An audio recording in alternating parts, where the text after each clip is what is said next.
Hi, everyone, and welcome back to One Voice Makes a Difference podcast. As you know, I've been taking a few episodes from the past, and just been bringing them back so that we can hear some things that have been said because I've had some amazing people on that will just blow your mind of some of the things that they've been, talking and sharing with us. So I wanted to bring back to you Joey Fennell, and he is a licensed counselor.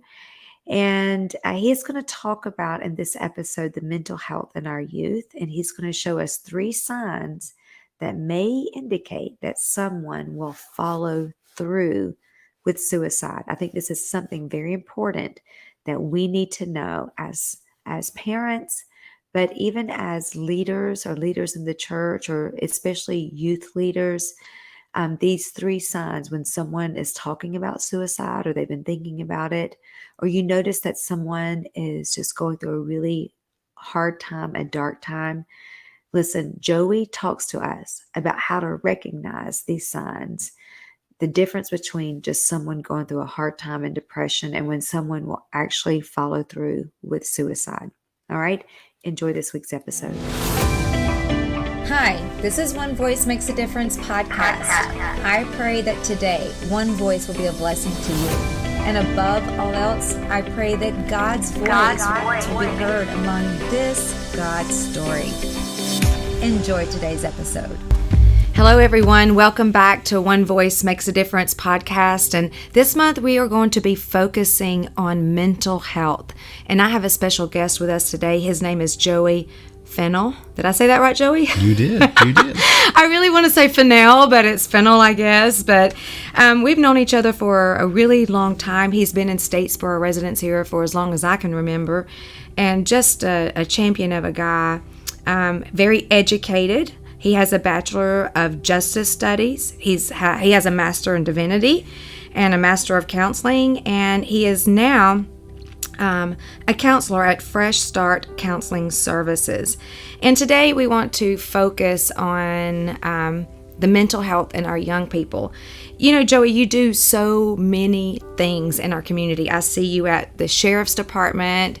I've seen you at the hospital. I see you all around, and you're always giving yourself away to everybody. And I just want to say thank you for giving into our community, into our young people, and into the lives of people. And welcome to One Voice Makes a Difference podcast. Thank you for being here. Thank you, Janet. It's great to be here.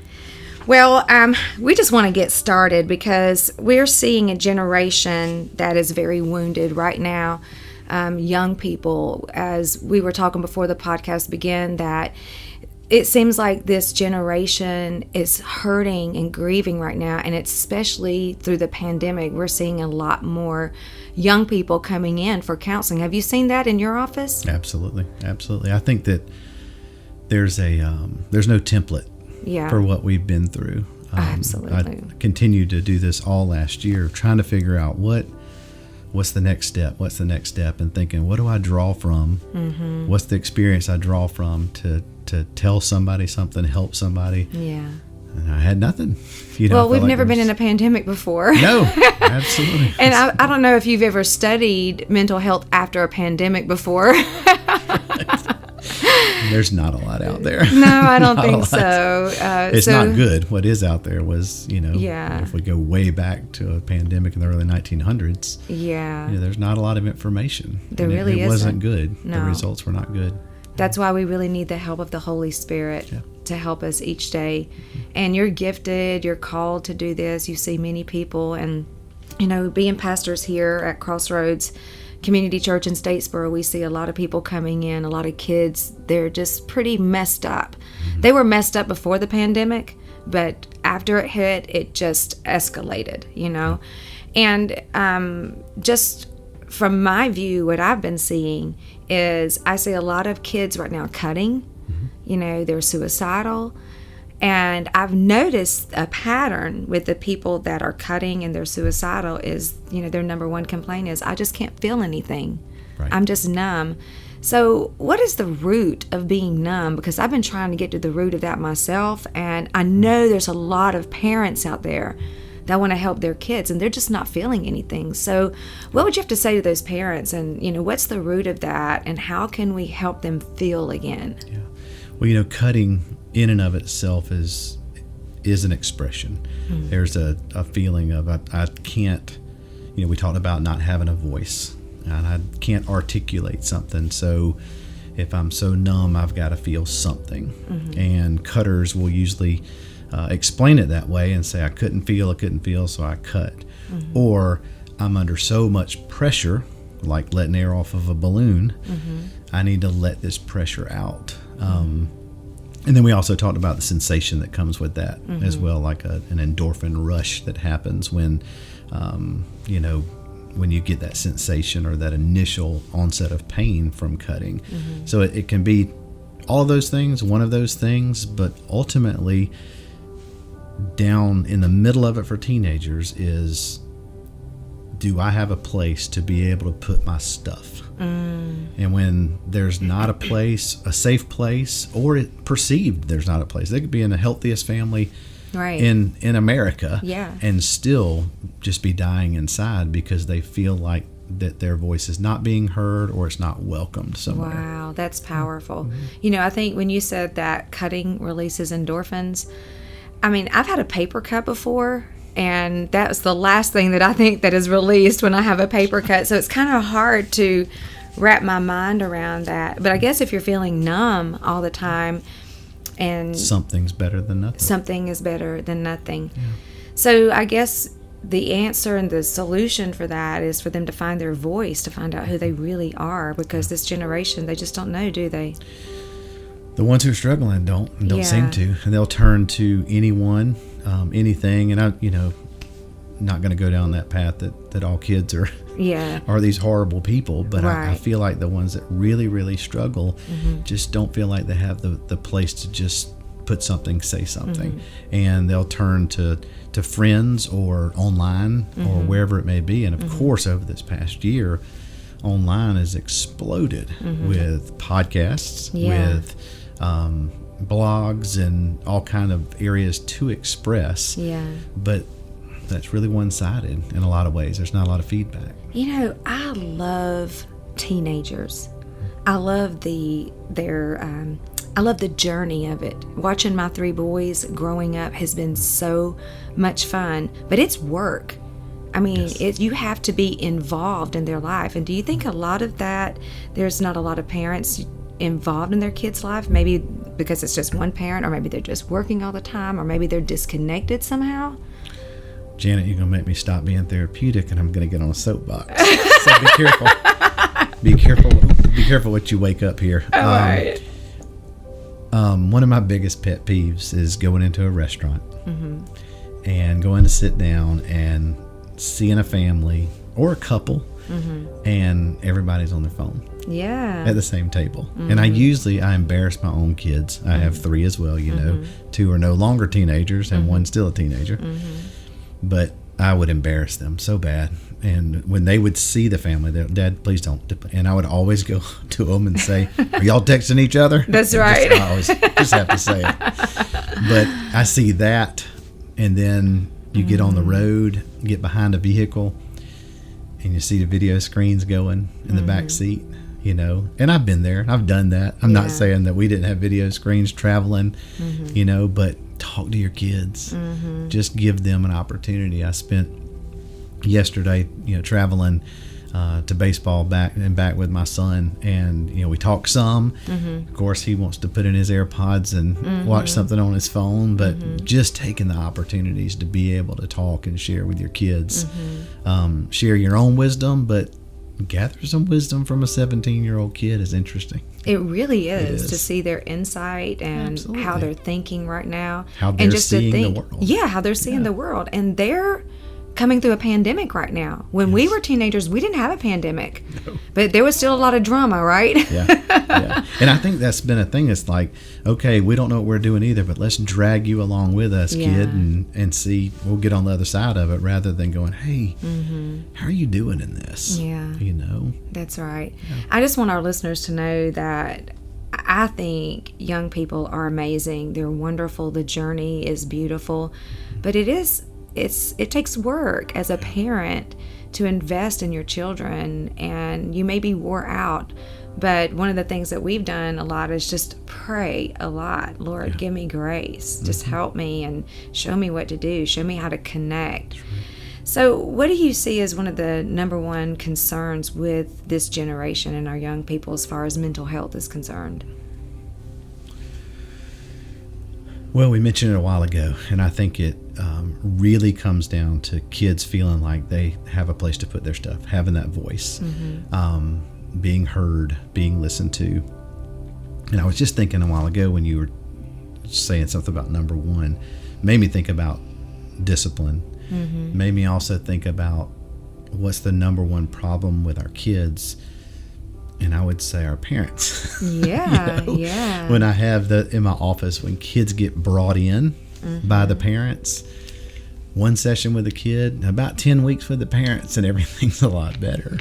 And I say that with a little bit of tongue in cheek, but there's some truth to it too, because the number one problem with raising kids is the laziness of parents that I see a lot of times, is that it's hard work. It really is hard work. And if I have to take a privilege away from you, whoa, wait a minute, that's going to affect me. Yeah. Now I have to give you a ride somewhere rather than you having your car, those little things. And I know that jumps a little bit off the subject, but I think ultimately if we're communicating with our kids, we're maintaining that communication with our kids, then we avoid a lot of those disciplinary actions because we stay on the same page. Yeah, they're going to do stupid stuff. They're going to make decisions that we wish, I wish you hadn't done that, you know, but if they're not life altering or life ending, you know, we can work through them.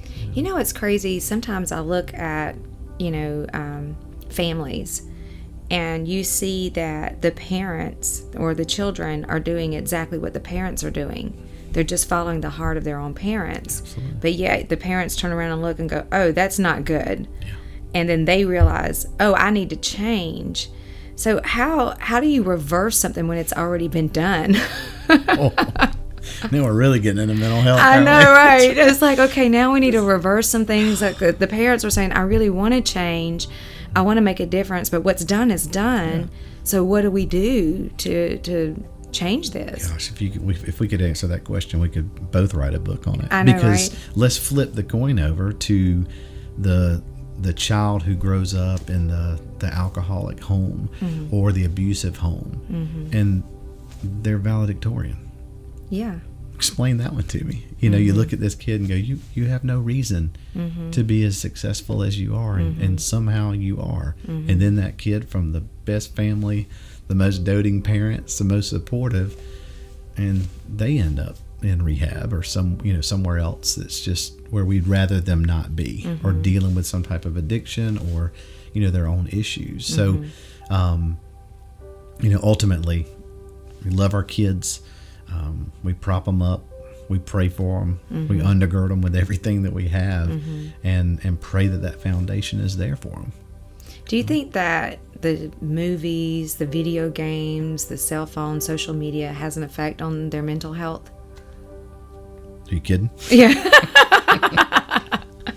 It has an effect on it. Because we didn't have that when we were teenagers. We just had, at my house, we had something called a party line. You know what I'm talking about? Right. So you had one phone and everybody in the neighborhood used it. I'm telling my age now, right? Yes.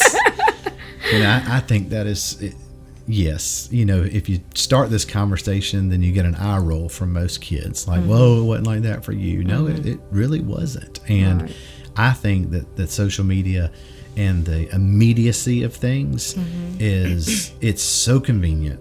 And it's so helpful. It's such a powerful tool in a lot of ways. But in other ways, it's that immediacy thing. What I see that kids, when I listen to kids talk and they're saying, it's another language out there that so-and-so didn't like this, or they said it, it took too long for them to respond, or they left me on open, or whatever it may be. I'm like, what are you talking about? Why is this a big deal for you? Or when my son says, why are you yelling at me? And I'm like, when did I yell at you? He goes, you texted me in all caps a while ago. That means yelling. I'm sorry, I hit the button and it's stuck. I feel like a granddad all of a sudden. That's hilarious. Yes. But it is another language that's, I mean, it's like a subculture that goes on, and it's so fast. It's lightning fast. And if some reaction happens and it's not supposed to happen, or it didn't happen fast enough, all of that is being interpreted constantly for kids, and for kids to be able to keep up with it. And where I'm seeing the healthiest kids now, or healthier, are the ones that are saying, you know what, I'm not going to be online for a few days. There you go. Or I'm going to take a break. And it's really interesting to see during the pandemic, I saw that with some families who started eating together again, who pulled out the puzzles, who got game boards out, you know, and it was just that was fun to watch. And for our own family, we experienced that a little bit too, of just spending time together, because this, you know, as we go way back to last March, for those at least 2 or 3 months, that's time we'll never have with our kids again. And we would not have had it then if it hadn't been for a shutdown. Yeah. You know, I'm glad you said that, because I've even seen that in my own kids. You know, and I wouldn't say anything like, hey, you may want to think about coming off social media for a little while, you know, because my kids are older. Like, I have one 26, one that's 23, and then Ryan just turned 18. But I've seen them say, hey, you know, I think I'm going to come off social media for a while. I'm getting too, you know, bogged down in this, you know, and it doesn't feel healthy. So that's really good. I think that's a great idea. You know, Joey, just in our community, and you've probably seen this too, we've seen a lot of young people commit suicide. I can think of 4 off the top of my head, 4 young people, not including people middle-aged and older, during the pandemic, that have committed suicide. And I remember before the pandemic hit, if one person that you knew committed suicide in your lifetime, that was a big deal, like in my lifetime.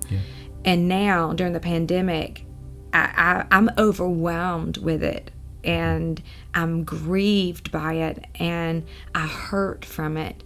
So what have you seen as a counselor and people coming in, and the suicide rate now, and what's the answer behind that?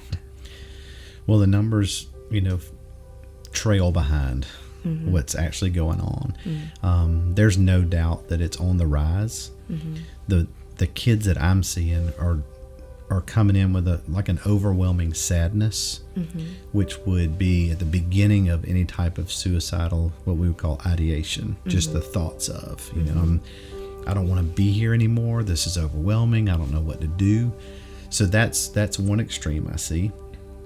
The other extreme is kids who, if we say we're coming out of this right now, and I'm scared to say we're coming out of it, because I don't know, you know, it's so up and down. But if we're on the rise, or, you know, the cases are going down, I'm also seeing people who are there's fear, there's still anxiety, and I don't know what to do with normal. What is normal? Right. We were saying that, gosh, we were all saying it in March, April, May of last year. I just want this to be over. And I think if it had ended there, it would be a blip in history. But we've done this for so long now, and there's been so many voices out there from one extreme to the other. I don't know what to believe. I'm so confused. And that's what I hear from a lot of kids. And with that confusion, you know, knowledge is so powerful. And to have something concrete to say, this is what I can hold on to.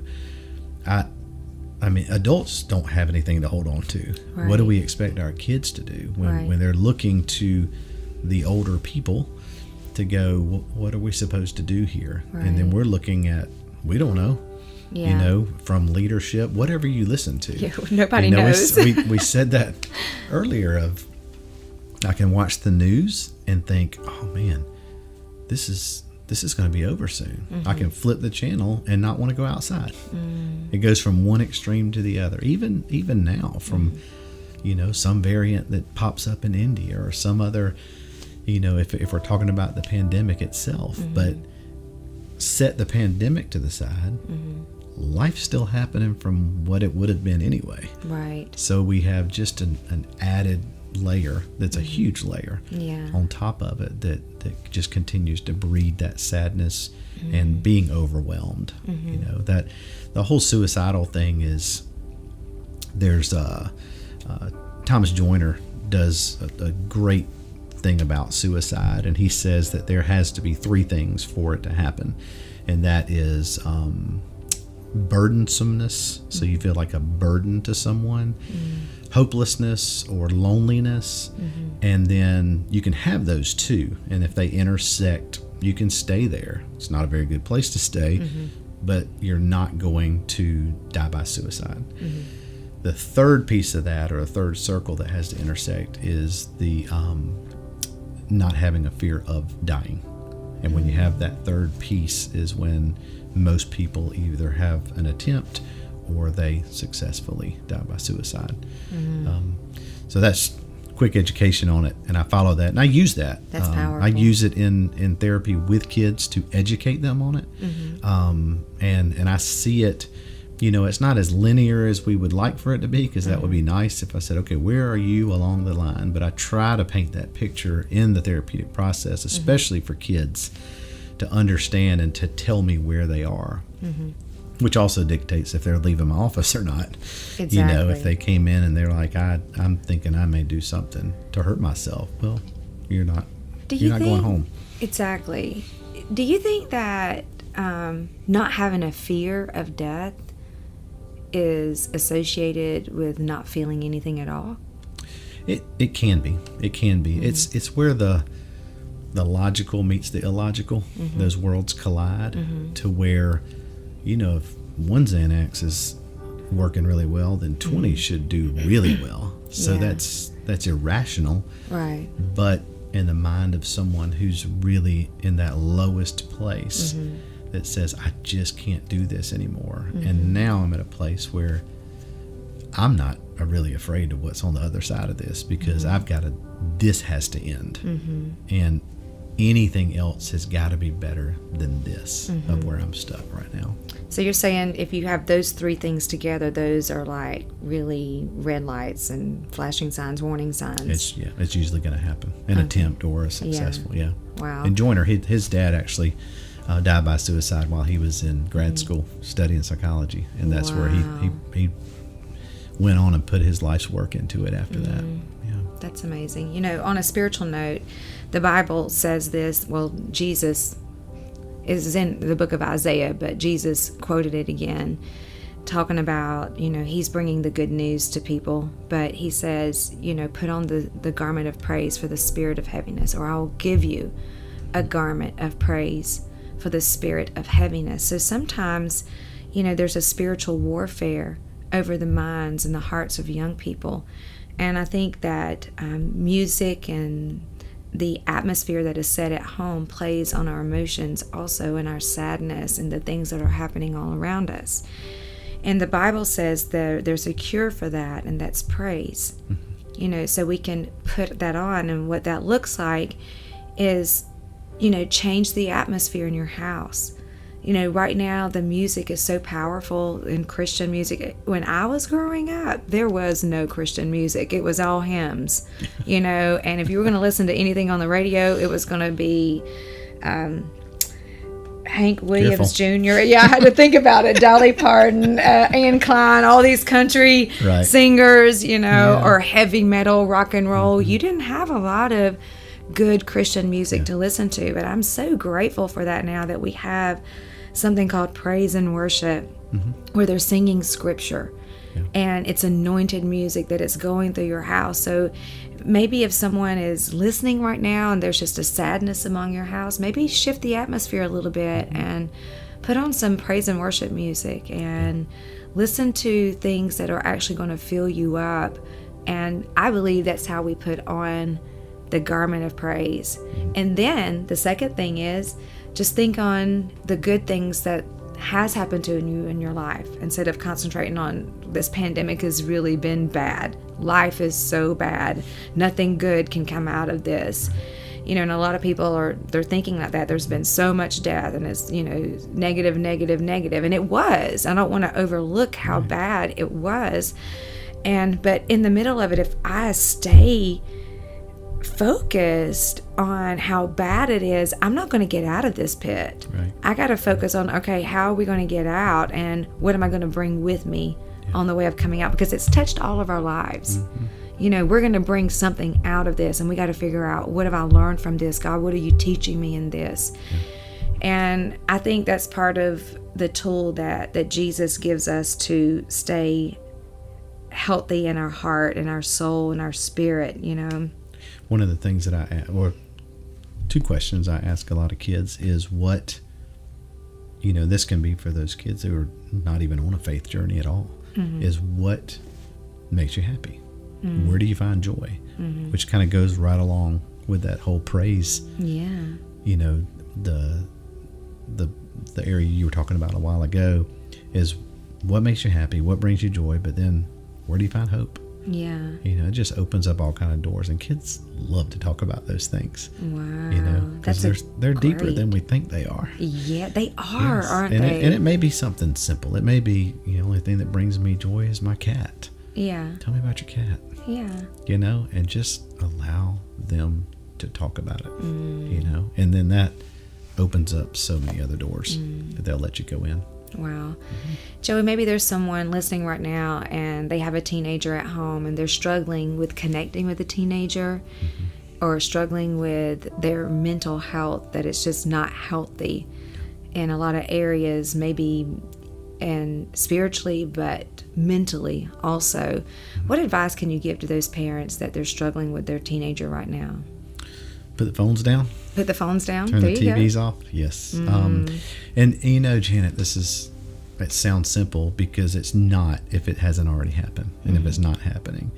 And if you suddenly sit in front of your teenager and your phone's not in your hand and that's never happened, they're going to think you've lost your mind, or that door has been closed for so long. It's going to take some work to get there, but it's worth it. Yeah. It's worth it to crack that door open and say, hey, why don't you jump in the car with me? Let's just go ride.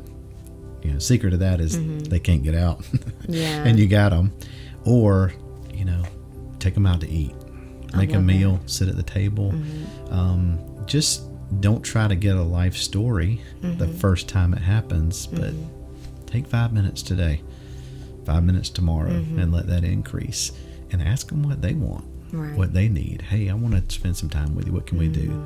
And that's powerful. You're going to get shut down, so expect it. Yeah. Don't get frustrated, but just continue to be persistent. You're the parent. That is so true. I'm so glad you said that, because my boys are older now, but when they were younger, I don't know if you know anything about my life, Joey, but I was pretty messed up. I was that suicidal girl. I was the one that was sexually abused. I was the one thrown in foster care. And so when I got married and I come to know the Lord, I knew nothing about parenting. I knew nothing about how to be a wife. So I prayed about everything because I just didn't know. And I knew that I couldn't follow the pattern of my life because it was pretty messed up, So there is hope for you guys, I promise. There is. There is hope. Things can change. You can just make up your mind and say, hey, this is the direction I want to go in. But I read a lot of books and I read the Bible a lot and I prayed a lot. I had an ear to hear the Lord and to hear the Holy Spirit to speak to me about my own triggers and not to put those on my children. But one thing that I read in one of Dr. James Dobson's books is to make dates with your children when they're small, individually. Because a lot of times we take them out together, but take them individually to Dairy Queen.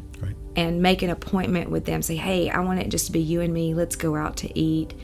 And get to know your child, because they're different around you than they are around each other. That's one thing I've noticed, that my boys are not serious at all with each other, but when we get one-on-one, they'll start talking to me a little more. Yeah.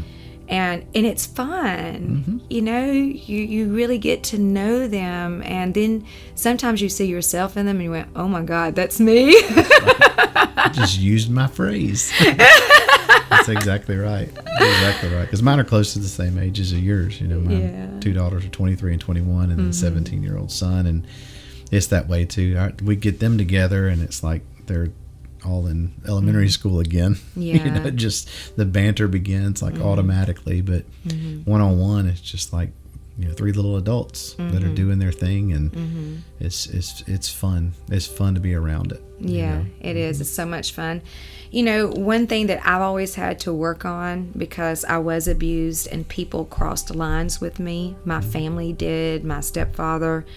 And I've noticed that when people cross lines in your life and they cross those boundaries, that it gives you permission now to cross boundaries. Like, okay, well, they're crossing boundaries, so I'm going to cross boundaries, and I'm going to, do the unspeakable. And you look for things in people that you can control, because it's the only thing that you can validate in your life. Does that make sense? Like, okay, well, I'm out of control with me, so I'm going to enter into this relationship, and there's no boundaries in it. Right. You take control over the relationship. And one thing that I had to learn early on, because that wasn't going to work in my marriage, I learned that straight up the first year. I can't control Carrie Swanson. And he was from a healthy home, but my home was not healthy at all. It was pretty messed up. And if you read my book, One Voice, you'll see this is a pretty messed up home. But I learned, I could really feel God's presence in my life and Him working on me. But there were some things I had to learn to do aside, apart from God and Him being a part of my life. Yeah. And I had to learn what were healthy boundaries, because I had no idea. Everybody had crossed those boundaries in my life. So what do you say about that? Do you see a generation or just a bunch of wounded people crossing boundaries? Boundaries, this will be volume 2 of the podcast. Yeah. Boundaries is, I love to live in this area with people, because I think it's one of the number one things that people come into therapy not knowing that they don't have. And just starting the conversation, I'm thinking, wow, you're run over everywhere. Or your yes is way too big. Whatever those boundaries are, the way you're describing boundaries is allowing people to take advantage of you, and it's a lot of that. And then so I see boundaries also in how we limit ourselves to what we do, what we take on, how busy we are, those types of things. But boundaries is, if we just throw another book out there, Cloud and Townsend wrote the book on boundaries. Yes, I love that. I wish I had stock in it, because I've recommended it to so many people. But it is basically, the statement is, I'm not going to allow you to treat me this way anymore. That's the whole premise, in my opinion. If we have that mantra, well, the trap is, especially in the spiritual world, is serve. The least of these. All these things get pulled out of context in Scripture and thrown on the Christian that says, but you have to serve, you have to do more. And even Jesus said one day, hey guys, I need to go off and pray. Leave me alone. So if the Son of God needs to take a break, I'm pretty sure I need to take a break from time to time. And the boundaries also from what you were talking about in control, I think that's a very, very big issue, especially come the people I work with who've come through abuse, especially sexual abuse. Such a loss of control. There has to be a control of something. And then we do get the cutters, and we do get any type of eating disorder, things that I can control this. I can control my relationship, like you said. I can try to control something else. So I have to grasp onto something, and it's usually pretty internal, which is where the eating disorders and cutters come from. In that, not all, but there's usually something's driving that I need to control something. So teaching people to go, it's okay to say no. It's okay to have boundaries. It's okay to put this wall up here. Not that saying it's being rude or anti-Christian. It's saying I need to be healthy on my own 2 feet in order to be a service to other people, rather than being the doormat that's being served on top of. Does that make sense? Oh my gosh, yes. And it took me so long Joey, to figure that out. I wish that I had known this 20 years ago. It would have saved me a lot of heartache. Yeah. But nobody was talking about sexual abuse 20 years ago. Oh, no. And I'm just now coming out telling people about my life because if things were surfacing.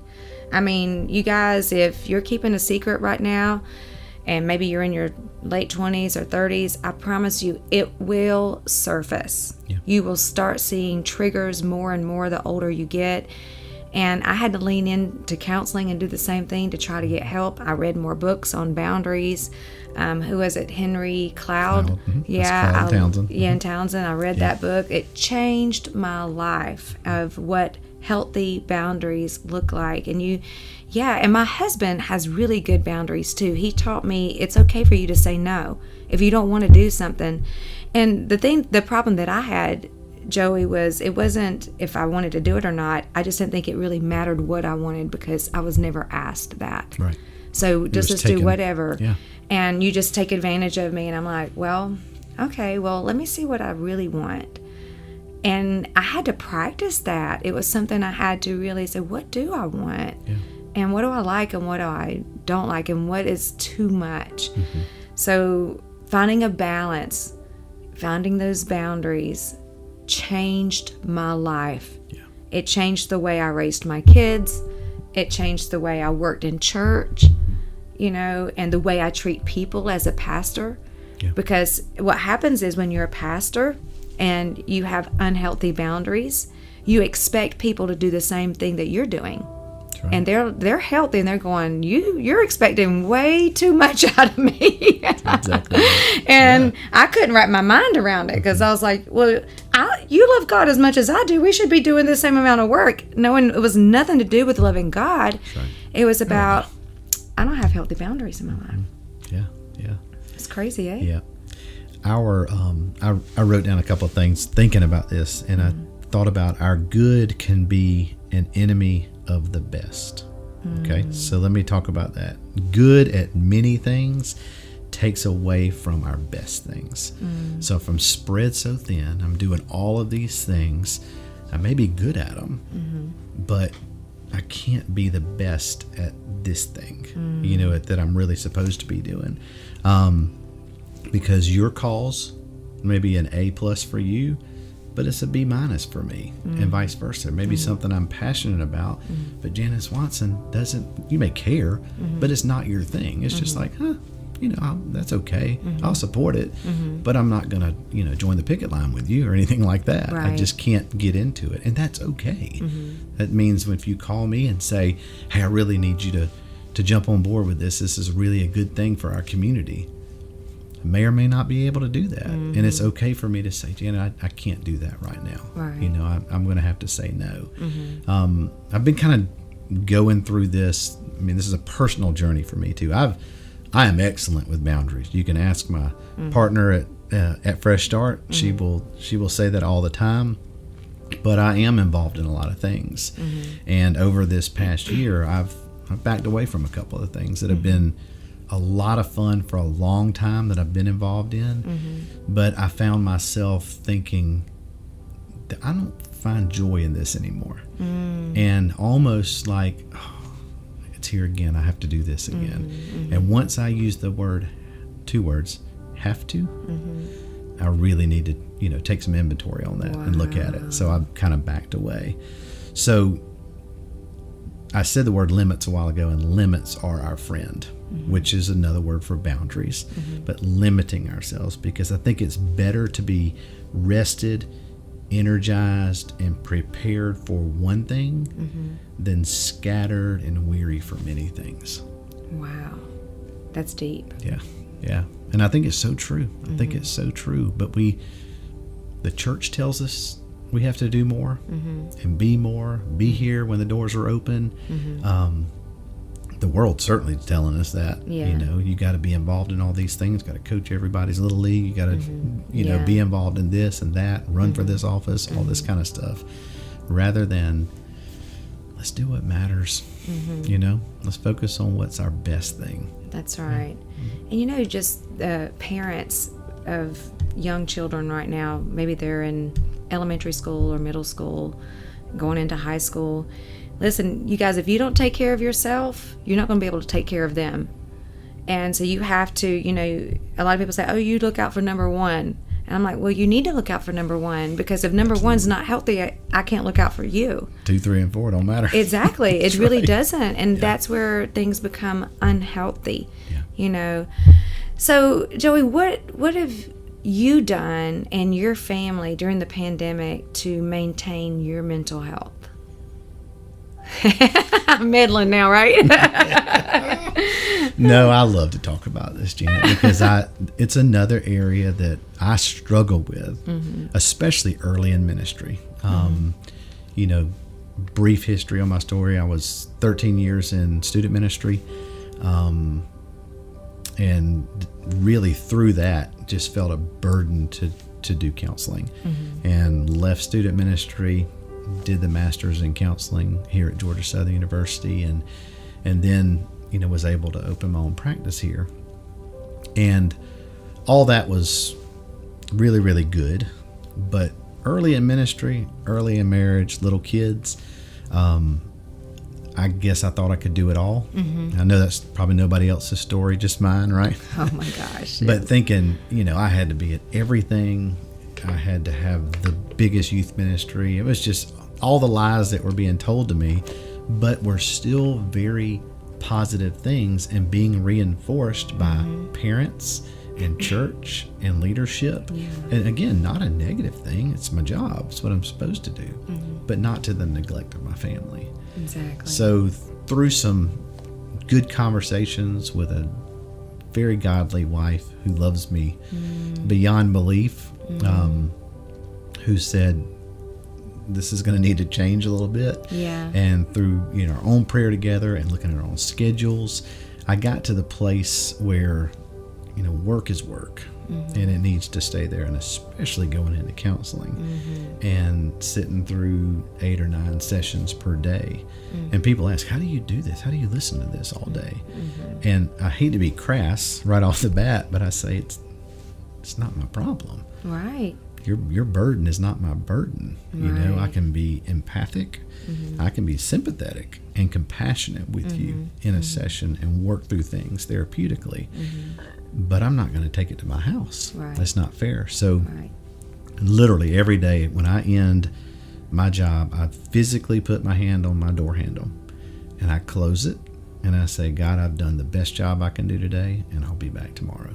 Wow. And it is a physical thing that I must do, because I'm only 3.5 minutes from my office. Oh, That's not long enough to unwind in the truck. Yeah. I also don't return calls on the way home. I stopped doing that. That was a trap that I fell into and kept coming in on the phone.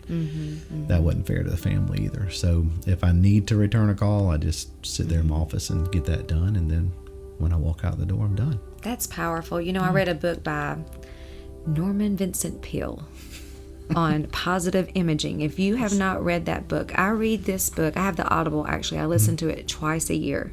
Good. Because it's just something. There's some books you need to read over and over. They're just that good, and this is one of them.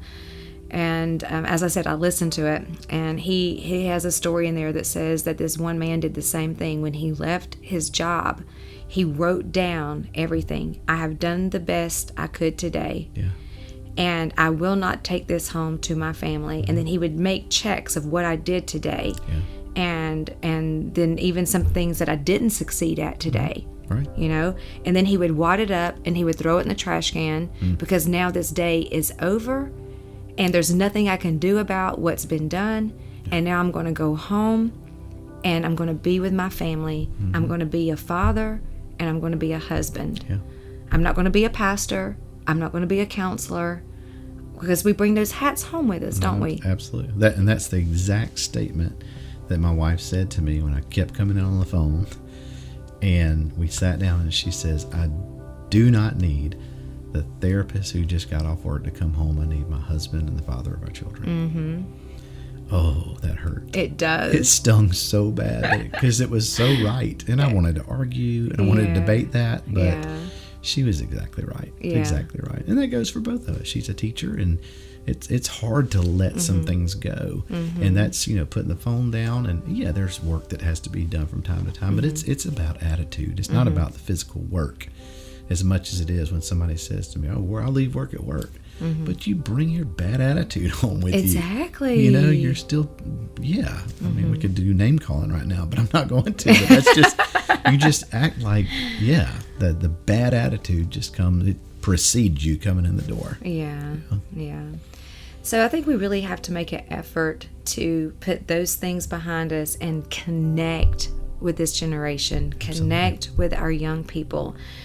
And I think having a positive attitude toward them really helps too, instead of this negative, oh, you're such a self-centered generation, and you can think of everything that's bad because it wasn't like your generation. Right. But if you think about it, when you were a young person, you weren't like your mom and dad's generation either. Nope. And there's something special. I was smarter than them, just like my kids are smarter than me. Exactly, yes. It passes right down the line. It does. I don't know how that happens, but they just keep getting smarter and smarter. It's amazing. Find the joy in your family. Find the joy in the day, in the things that you're doing, and connect with it. Yeah. And like we said earlier, there are so many voices out there. And I think you need to create those boundaries with the voices that you're listening to. And let's just, tune in to the voice of God. Tune into the voice of your family, your children. Listen to them. Yeah. And listen to your own self-talk too. How are you talking about yourself? Yeah. Are you always speaking negative things over yourself? Or are you going, okay, this is something I could really work on without beating yourself up about it, and I see a lot of that too. But I'm telling you, if you do these things, I think little by little we'll start seeing a difference in our homes and our own happiness. Yes, absolutely. I know in my own life I have. Yeah.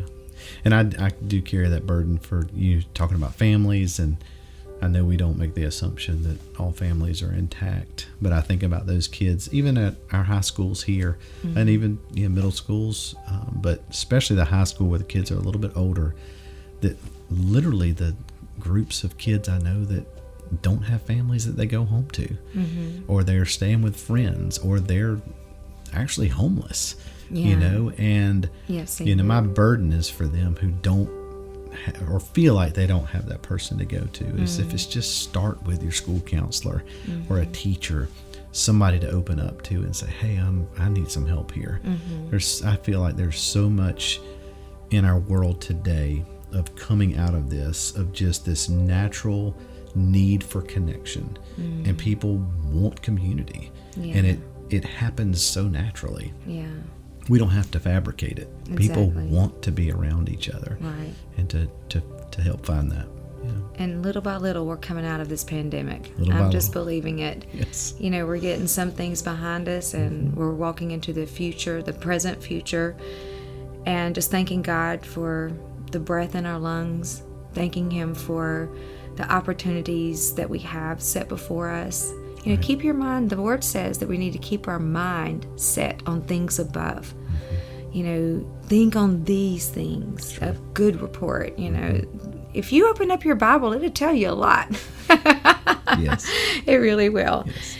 So, Joey, there's a lot of people listening to you, especially in the Statesboro area, I know. And if someone needs counseling and they want to bring their kids to you, how can they get in touch with you? Quickest way, I won't put out phone numbers on here, but just our website is the easiest way to. You can fill out a form on there, and it's just Fresh Start Boro, BORO.com. You can see different therapists there, and again, we have great therapists throughout our community. If we're not the right fit, we would love to help refer, whatever the need may be, whatever's going on.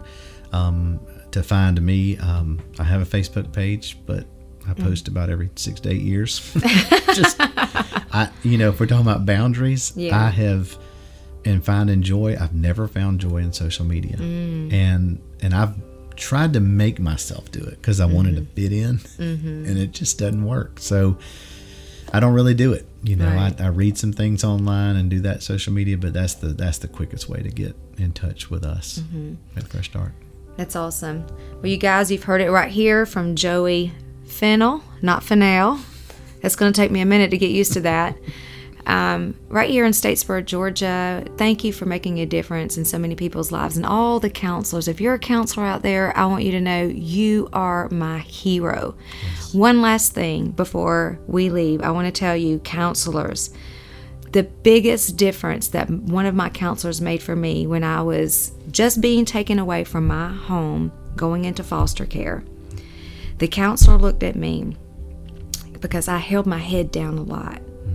I felt very shameful. I was hurting. And I'll never forget her. I wished I knew her name. I did forget her name, but I'll never forget her. She put her hand under my chin and she says, "Don't you ever hold your head down. Always hold your head up. This is not your fault. These things that happen to you are not your fault. So you always hold your head up." And I mean, I just got chills right now just saying that, because her voice made such a difference in this 12-year-old girl that was so broken. And it was just a couple of sentences, but it was powerful because she looked me in the eyes and she put her hand under my chin and she said those words. And I want you guys to know that one voice can make a difference, and you are making a difference. And you are my hero. I promise you. I appreciate all of you guys that are counseling out there. Joey, I appreciate you and your family and the community that we're all trying to, make a difference one voice at a time. So a big thank you, a big shout out to Joey and Fresh Start Counseling. We appreciate you. We appreciate all of our teachers and counselors in the school. Thank you for the investment that you've made in our children. And thank you for joining One Voice Podcast, making a difference one voice at a time. Love you guys. Thank you for listening to One Voice Makes a Difference. If you enjoyed today's episode, please consider subscribing and reviewing the show on iTunes or wherever you listen to podcasts. Tell your friends about One Voice too. Your voice helps the show reach more people and to spread the gospel. If you'd like to hear more about my personal story, you can purchase my book, One Voice, on my website, www.janetswanson.org, or on Amazon and audible.com. You can also connect with me on Facebook, Instagram, Twitter, or YouTube. Most importantly, if you're in a crisis, please call 24/7 Crisis Hotline at 1-800-273-8255 or visit suicidepreventionlifeline.org. Don't wait, your life matters.